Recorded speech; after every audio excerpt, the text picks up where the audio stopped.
નમસ્કાર તાલીમાર્થીઓ, હું Joshi Divyesh Takshashila BEd college online એજ્યુકેશનની અંદર આપનું હાર્દિક સ્વાગત કરું છું। આજે આપણે વાત કરવાની છે વૈદિક કાળ અને બૌદ્ધિક શિક્ષણ વચ્ચેનો જે તફાવત ભેદ આપણે બૌદ્ધિક કાળ અને વૈદિક કાળની આગળના લેક્ચરની અંદર ચર્ચા કરેલી છે, પણ આઈએમપી સ્વરૂપે ખૂબ જ અગત્યનું દર વખતે સૌરાષ્ટ્ર યુનિવર્સિટીની પરીક્ષા અંતર્ગત આ તફાવત સ્વરૂપે જરૂર પૂછાય જ છે, માટે આઈએમપી છે, ધ્યાન આપજો। તો આપણે વધારે સમય ન લેતા ચાલો જોશી સરના જય શ્રી કૃષ્ણ અને તાસની શરૂઆત કરીએ। તો વાત કરીએ કે વૈદિક શિક્ષણ અને બૌદ્ધિક શિક્ષણની અંદર બંનેમાં ભેદ શું હતો। તો બંનેમાં શું ભેદ હતો તો કે વૈદિક કાળનું જે શિક્ષણ હતું અને બૌદ્ધિક કાળનું જે સમયનું શિક્ષણ હતું તે બંને વચ્ચેમાં જે આંશિક તફાવતો હોય તેને આપણે તફાવત સ્વરૂપે જ લખવાનું છે। એટલે બૌદ્ધિક કાળ અને વૈદિક કાળ વચ્ચે શિક્ષણનો તફાવત સ્પષ્ટ કરો એવો પ્રશ્ન હોય અથવા બંને વચ્ચે ભેદ સ્પષ્ટ કરો એવો પ્રશ્ન હોય ત્યારે તમારે આવી રીતના તફાવત સ્વરૂપે જ લખવાનું છે। તો ચાલો તાલીમાર્થીઓ, આપણે સૌથી પહેલાં મુદ્દાની વાત કરીએ તો વૈદિક કાળના શિક્ષણની સંદર્ભની અંદર સામાજિક શિક્ષણની વ્યવસ્થા ન હતી। જો સામાજિક શિક્ષણની વ્યવસ્થા શું હતી તો કે ન હતી, અને સામાજિક શિક્ષણની જે વ્યવસ્થા સંદર્ભે આપણે વાત કરીએ તો વૈદિક સમયની અંદર આપણને ખબર છે કે દરેકને સ્થાન શિક્ષણમાં હતું નહીં, પણ બૌદ્ધિક શિક્ષણની અંદર જે વાત છે તો કે સામાજિક શિક્ષણની વ્યવસ્થા હતી। જો વૈદિક શિક્ષણમાં ન હતી અને બૌદ્ધિક શિક્ષણમાં સામાજિક વ્યવસ્થા હતી। ત્યાર પછીની વાત કરીએ તો બીજો મુદ્દો તો કે શિક્ષણનું માધ્યમ સંસ્કૃત હતું। તમને આઈએમપી છે, કદાચ એમસીક્યુ સ્વરૂપે પણ પૂછી શકાય, તો યાદ રાખજો શિક્ષણનું માધ્યમ સંસ્કૃત હતું કયા સમયમાં? વૈદિક કાળના સંદર્ભમાં। હવે ત્યાર પછીની વાત કરીએ તો બીજો મુદ્દો, આ બાજુ શિક્ષણનું માધ્યમ સંસ્કૃત હતું તો બૌદ્ધ કાળની અંદર શિક્ષણનું માધ્યમ પાલી અને લોકભાષા હતું। એટલે કે આપણે ખબર છે કે લોકો જે બોલાતી હોય બોલી એ, અને જે પાલી ભાષા આપણને ખબર છે કે જે બૌદ્ધકાલીન સમયની અંદર અશોકના શિલાલેખો પણ ઘણી એવી પાલી ભાષામાં આપણે આજે પણ જે કહેવાય કે ઉકેલી શક્યા નથી। એટલે વૈદિક કાળના સંદર્ભમાં જો કહીએ શિક્ષણનું માધ્યમ તો યાદ રાખજો તાલીમાર્થીઓ કે શું આવશે તો કે વૈદિક કાળના સંદર્ભમાં શિક્ષણનું માધ્યમ છે તે સંસ્કૃત હતું અને બૌદ્ધ કાળના સંદર્ભમાં શિક્ષણનું માધ્યમ છે તે શું હતું તો કે પાલી અને લોકભાષા। પણ તમારે પાલી શબ્દ છે એ ભૂલવાનો નથી। ત્યાર પછી વાત કરીએ તો શિક્ષક તરીકે ફક્ત બ્રાહ્મણો જ ભણાવતા। જો વૈદિક કાળની સમયની અંદર શિક્ષણ આપવાનું કાર્ય છે એ બ્રાહ્મણો, આપણને ખબર છે 4 વર્ણો છે, બ્રાહ્મણ, ક્ષત્રિય, વૈશ્ય અને શૂદ્ર। તો આ ચારે વર્ણોમાં જે વર્ણ વ્યવસ્થા હતી એમાં બ્રાહ્મણો જ શિક્ષણનું કાર્ય કરતા હતા। તો બીજી બાજુ છે બૌદ્ધકાળના શિક્ષણના સંદર્ભમાં વાત કરીએ તો શિક્ષક તરીકે વિભિન્ન જાતિના ભિક્ષુકો હતા। અલગ અલગ પ્રકારના અનેક એવા જે કહેવાય કે પબજા સંસ્કાર ને ઉપનયન સંસ્કાર ને જે કંઈ એની જે વિધિ પ્રક્રિયામાંથી પસાર થઈ અને પછી જે ભિક્ષુક બનતા હતા અને તે પછી શિક્ષક તરીકે કાર્ય કરતા હતા, એમાં કોઈ વર્ણ વ્યવસ્થાને સ્થાન ન હતું અને શિક્ષણનો જે અધિકાર આપવાનો છે તે તમામ જ્ઞાતિને હતો। ત્યાર પછીની વાત કરીએ તો સામાન્ય વિદ્યાલયનું અસ્તિત્વ ન હતું એ સમયની અંદર છે તો કે સામાન્ય જે વિદ્યાલયો છે એનું અસ્તિત્વ ન હતું। તો કયા સમયની અંદર તો કે વેદકાલીન શિક્ષણની અંદર।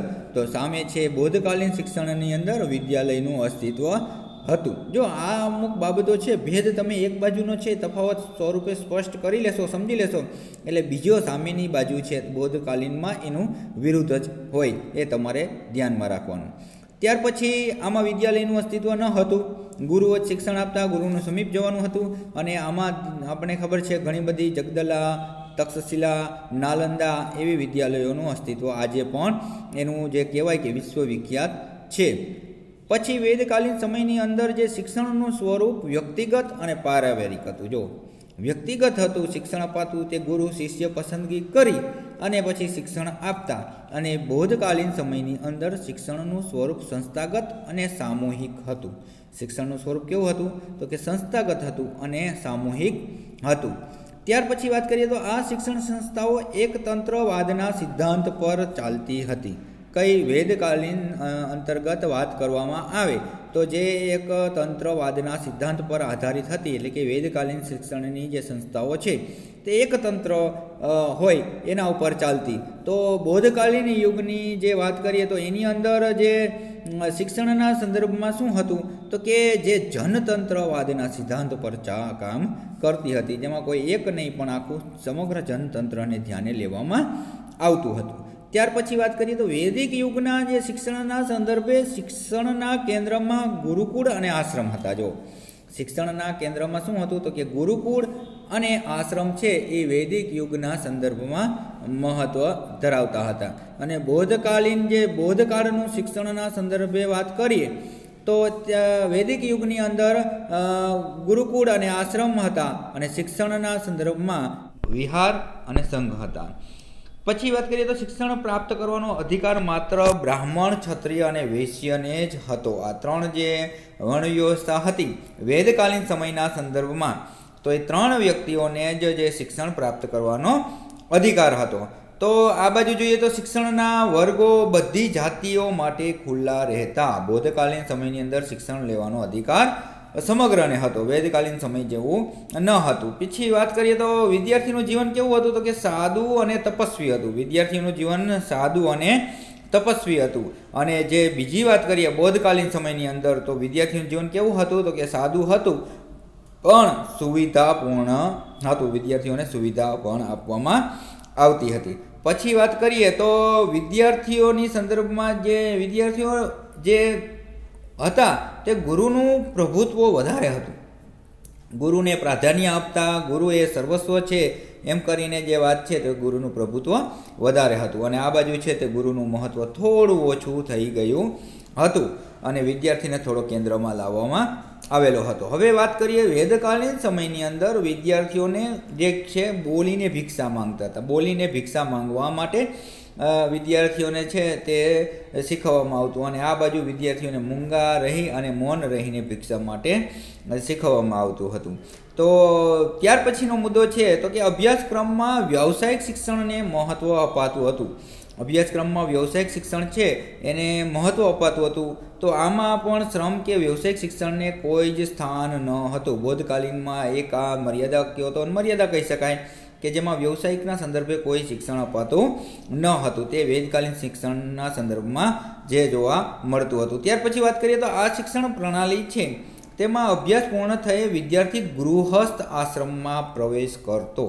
શિક્ષણ છે એ લેવાઈ જાય પછી વેદકાલીન સમયની અંદર છે એ આપણને ખબર છે કે ઉપનયન સંસ્કાર અને ત્યાર પછી ગૃહસ્થ આશ્રમ સંસ્કાર એને આપવામાં આવતો અને શિક્ષણ લઈને પાછો વળતો ત્યારેની વાત છે. હવે આ પ્રણાલીમાં એટલે કે બૌદ્ધકાલીન યુગની અંદર ઉપસંપદા સંસ્કાર પછી ભિક્ષુએ આજીવન બ્રહ્મચર્ય રહી સંસારનો ત્યાગ કરવો પડે છે.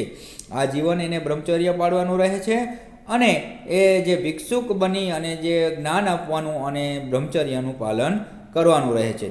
તો આમ તાલીમાર્થીઓ તમારે ખૂબ જ આઈએમપી ખૂબ જ અગત્યનું કહી શકાય વેદકાળ અને બૌદ્ધકાળના શિક્ષણના સંદર્ભનો વચ્ચે ભેદ.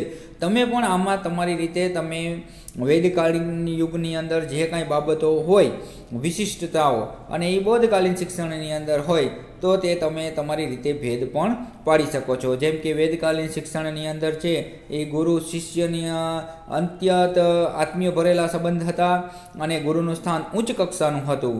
તો બૌદ્ધકાળના સમયની અંદર ગુરુનું સ્થાન છે થોડું જે કહેવાય કે વિદ્યાર્થી પ્રત્યે જેટલું ઉચ્ચ કક્ષાનું હતું એના સંદર્ભમાં છે થોડું મહત્ત્વ એનું ગૌણ બન્યું હતું. આવી રીતના તમે તેને તફાવત સ્વરૂપે આટલા મુદ્દાઓ છે તે તમે દર્શાવી શકો. તો મોટા પ્રશ્નની અંદર તમને પૂછાય તો આ રીતના તમારે જે ભેદ સ્વરૂપે અથવા તફાવત સ્વરૂપે જ લખવાનો, તો પરીક્ષામાં વધારે અસર પડશે. ત્યાર પછી વાત કરીએ તો ત્યાર પછી છે કે હવે વૈદિક કાળનો અભ્યાસક્રમ ને એ બધું તો આપણે જે ભણી ગયા છીએ કે વૈદિક કાળનો અભ્યાસક્રમ શું હતો, તો કે વેદ, વેદાંગ, તર્કશાસ્ત્ર, વ્યવસાયિક સંબંધી અભ્યાસક્રમ હતો. આવા અમુક અગત્યના જે તમારે ટૂંકમાં પ્રશ્ન છે, MCQ સ્વરૂપે કામ લાગે એના માટેના પ્રશ્ન છે, એ પણ આપણે ઝડપથી જોઈ લઈએ. તો વૈદિક કાળના અભ્યાસક્રમમાં વેદો, વેદાંગ, તર્કશાસ્ત્ર અને વ્યવસાયિક શિક્ષણ અભ્યાસક્રમ હતો. તે આપણે મોટું વિસ્તારથી આપણે લેક્ચરની અંદર જોયેલું છે. પછી એની જે વિશેષતાઓ છે, તો કે બાળક કુટુંબથી અલગ આશ્રમમાં રહીને જ્ઞાન પ્રાપ્ત કરતો. આ વૈદિક કાળની વાત કરેલી છે. ત્યાર પછીની વાત કરીએ તો 25 વર્ષની ઉંમર સુધી બ્રહ્મચર્યનું પાલન કરતો. હવે વૈદિક કાળની શિક્ષણ સંસ્થાઓના નામ આપો. આપણે આ બૃહદ જે મોટા વિડીયોની અંદર આપણે શીખી ગયા છીએ, પણ વિસ્તારથી અહીંયા તમારે ખાલી યાદ રાખવા માટે આ MP છે, એટલા માટે હું ફરીને તમને યાદ કરાવું છું કે વૈદિક કાળની શિક્ષણ સંસ્થાઓમાં એક બ્રાહ્મણીય મહાવિદ્યાલય, મંદિર મહાવિદ્યાલય, વિશ્વવિદ્યાલય, ટોલ, શાખા, સંમેલન, પરિષદ, ચરણ, ગુરુકુળ, વિદ્યાપીઠ, વિશિષ્ટ વિદ્યાલય અને ગોત્ર કે કુળ, આટલી જે મહાવિદ્યાલયો અથવા વિદ્યાલયો વૈદિક કાળની શિક્ષણની સંસ્થાઓ રહેલી છે. ત્યાર પછી વાત કરીએ તો વૈદિક કાળનો જે આપણે ભેદ જોયેલો છે, એટલા માટે તમારે આ જો વૈદિક કાળના સંદર્ભમાં તમે લખી શકો અને બૌદ્ધ કાળના સંદર્ભમાં તમે શું લખો અથવા શું પૂછાય, શું IMP છે, તો ટૂંકમાં અગત્યનું છે. એટલા માટે બૌદ્ધ કાળના સંદર્ભમાં મુખ્યત્વે 3 મંત્રો ક્યાં હતા આવું પૂછે, અથવા કયો મંત્ર આમાં બૌદ્ધ કાળનો છે, 4 આવા વિકલ્પ આપીને પણ તમને પૂછી શકે. તો તમારે લખવા થાય એના માટે બુદ્ધમ શરણમ ગચ્છામિ યાદ રાખજો. બુદ્ધમ શરણમ ગચ્છામિ આ એનો જે પહેલો મંત્ર છે. બીજો ધમ્મમ શરણમ ગચ્છામિ અને ત્રીજો સંઘમ શરણમ ગચ્છામિ. આ 3 જે અગત્યના મંત્રો છે તે બૌદ્ધ ધર્મની અંદર રહેલા છે. પછી વાત કરીએ તો બૌદ્ધિક શિક્ષણનો અધ્યયન કાળ કેટલો હતો, તો બૌદ્ધિક શિક્ષણનો અધ્યયન કાળ 22 વર્ષનો હતો. યાદ રાખજો તાલીમાર્થીઓ, બૌદ્ધિક કાળનો શિક્ષણનો સમયગાળો કેટલો હતો, તો કે 22 વર્ષનો હતો. જેમાં પબજા સંસ્કાર 12 વર્ષ, આવું MCQ સ્વરૂપે પૂછી શકે કે ભાઈ પબજા સંસ્કાર કેટલા વર્ષે અપાતો હતો, કે 12 વર્ષે. અને ઉપસંપાદા સંસ્કાર છે એ 10 વર્ષના અભ્યાસ પછી એને જે કહેવાય કે કુલ આવી રીતના 22 વર્ષના સંદર્ભમાં જે છે તે આપ્યા બાદ જે કહેવાય કે બૌદ્ધકાલીન યુગની સંદર્ભમાં શિક્ષણ પ્રાપ્ત કરવા માટેની આ વિધિ હતી. ત્યાર પછી પબજા વિધિ શું છે, જો આપણે શીખા કે આપણે જોઈ ગયા છીએ, પણ છતાં ટૂંકમાં કે પબજા વિધિ શું છે, તો બાજુ તમે ઉપનયનમાં ભેદ સ્વરૂપે લખી શકો. તો પબજાનો અર્થ થાય સંન્યાસી, દીક્ષા, આવો થાય છે. તો પબજા એ બૌદ્ધ ધર્મના પ્રાથમિક શિક્ષણ પ્રવેશ મેળવવાની વિધિ છે. તો કે જેમાં વાત કરીએ તો કે બાળકની ઉંમર 8 વર્ષની થાય, આ વિધિ દ્વારા બાહ્ય જગતથી દૂર લઈ જવાય અને આજીવન સંન્યાસ ધારણ કરે છે. આ છે પબજા વિધિ. પછી એમ કહે કે સામનેર એટલે શું, તેમાં કેટલા ઉપદેશો પાળવાના રહેતા, તો આ પણ અગત્યનું અથવા તમને MCQ સ્વરૂપે પૂછે સામનેર એટલે શું, તો પબજા વિધિ કરનાર બાળકને મઠનો સર્વોચ્ચ બાળક ભિક્ષુ વિધિ વિધાન સહિત પિતાંબર પહેરાવી બૌદ્ધ ધર્મના 3 મૂળ મંત્રોનો સ્પષ્ટ ઉચ્ચારણ કરાવાતો. જેમાં મંત્રો બોલીને સંઘમાં પ્રવેશ કરનારને સામનેર કહેવાતો. એટલે મંત્રો બોલીને જે એમાં પ્રવેશ કરાવવાતો હતો તેને સામનેર કહેવાતો. તો આવું સામનેર એટલે શું, MCQ સ્વરૂપે કદાચ પૂછે કે ટૂંકમાં તો તમને યાદ રહે. તો સામનેરને કેટલા ઉપદેશો પાડવા પડતા, 10 ઉપદેશો. આવું પૂછીએ કેટલા, 9, 10, 11, 12, તો એમાં 10 ઉપદેશો સામનેરે પાડવાના રહેતા. પછી સામનેરે પાડવાના ઉપદેશો ક્યાં ક્યાં હતા, હવે 10 તો હતા પણ ક્યાં ક્યાં હતા, તો કે સામનેરે પાડવાના ઉપદેશોની સંદર્ભમાં વાત કરીએ તો જીવ હિંસા ન કરવી, પહેલું તો જીવ હિંસા ન કરવી. બીજું અશુદ્ધ ઉચ્ચારણથી દૂર રહેવું, જે કહેવાય કે જે ન બોલવાનું હોય એ બોલવું નહીં. ખોટું ન બોલવું, ક્યારે પણ અસત્ય બોલવું નહીં. પછી ક સમયે આહાર કે ખોરાક ન લેવો. કોઈ એવો સમય હોય ત્યારે આપણે ખબર છે કે રાતે 12 વાગ્યા પછી જે છે જમવાથી રાક્ષસનો અવતાર આવે, આવું કહે છે. એનો મતલબ કે એવો સમય હોય, જમવાનો સમય ન હોય ત્યારે ન જમવું. માદક દ્રવ્યોનો ઉપયોગ ન કરવો. કોઈની નિંદા કે કુથલી ન કરવી. શૃંગાર વસ્તુનો ત્યાગ કરવો, વિલાસિતાનો ત્યાગ કરવો, આપ્યા વગર કોઈની વસ્તુ લેવી નહીં. કંઈક આપો અને જે હસીને તમને આપે ત્યાર પછી જ વસ્તુઓ લેવી. સોના ચાંદી જેવી બહુમૂલ્ય વસ્તુઓ દાનમાં ન લેવી. જેવી કિંમતી વસ્તુ હોય તેને દાનમાં ન લેવી. ત્યાર પછી આવો પણ તમારે બોધકાલીન યુગની અંદર લખી શકાય કે સમય કેવા વિદ્યાર્થીને સંઘમાં પ્રવેશ ન મળતો. તો કેવા વિદ્યાર્થીઓ હોય તો કે જેમણે માતા પિતાની છે આજ્ઞા ન મેળવી હોય, જેમને ચેપી રોગ હોય, જેનું કોઈ અંગ વિકૃત હોય, જે નોકર કે નપુસક હોય, જે ભૂતકાળમાં ડાકુ હોય, જે રાજાને ત્યાં નોકરી કરતો હોય એટલે નોકર દરજાનો હોય. તો આવાને બૌદ્ધિક સમયની અંદર શિક્ષણ પ્રાપ્ત કરવાનો અધિકાર ન હતો અથવા પ્રવેશ સંઘમાં છે એ મળતો નહીં. એટલે આવી રીતના કોઈ એક ઓપ્શન છે એ મૂકી દઈએ અને તમને MCQ સ્વરૂપે પણ પૂછી શકે. હવે વેદકાલીન અને બોધકાલીન પ્રણાલીમાં જે ભિક્ષા માંગવાની પ્રક્રિયા છે એમાં ભેદ શું હતો તો આપણે ભેદ સ્વરૂપે જોયું છે, તફાવત સ્વરૂપે. તો એમાં એક તમે મુદ્દો લખી શકો. તો વેદકાલીન સમયની અંદર જે બ્રહ્મચારી ભિક્ષા માંગી શકતો હતો, એટલે કે ભિક્ષા માંગીને જે કહેવાય કે બોલીને માગી શકતો, એટલે બોલવાની છૂટ હતી.